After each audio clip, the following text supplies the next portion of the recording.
আসসালামু আলাইকুম লাভ viewers, welcome to my video. বরাবরের মতো আজকে মজার একটা রেসিপি নিয়ে চলে এলাম। ছোট বড় সকলের প্রিয় এই কালো জাম, আর খুবই সহজ পদ্ধতিতে আজকে কালো জাম তৈরি করে দেখাবো।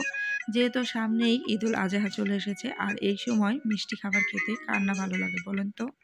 আর সেই জন্যই নিয়ে এলাম কালো জাম রেসিপি, তাও আবার পাউরুটি দিয়ে খুবই অল্প সময়ে মাত্র 10 মিনিটে আপনি রেডি করে নিতে পারবেন ঝটপট এই রেসিপি।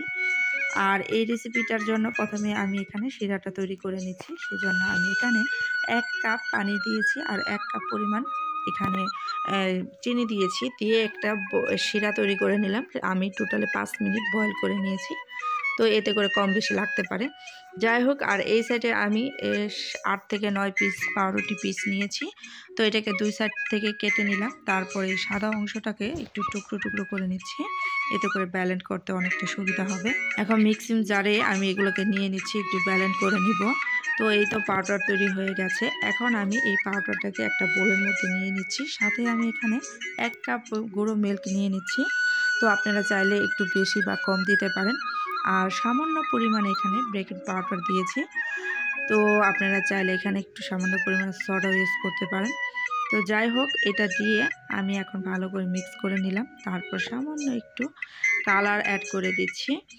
তো দিয়ে এটাকে এখন এই যে সামান্য আরও একটু লিকুইড দুধ দিয়ে দিলাম, দিয়ে এখন ভালো করে আলতোভাবে এটাকে মিক্স করে নেব।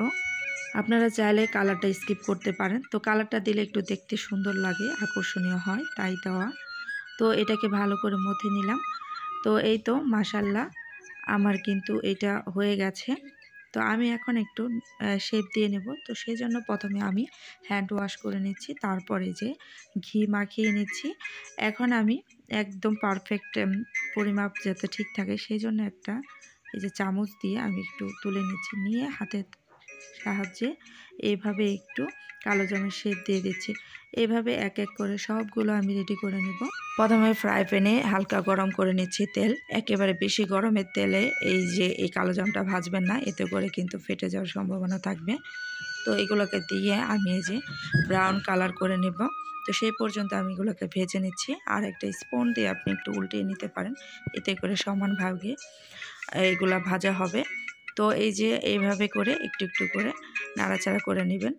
তো এইভাবে আমি একদম পারফেক্ট একটা কালার নিয়ে এসেছি। আর এখন এটাকে আমি তুলে নেব। আর কালো জাম যখনই ভাজতে যাবেন একটা টিপস বলে দিচ্ছি, হালকা তেলে এটা ফ্রাই করে নেবেন, এতে করে ভিতর পর্যন্ত একদম সুন্দর ফ্লাফি ভাজা হবে। আর ভিতরটা খুব সুন্দর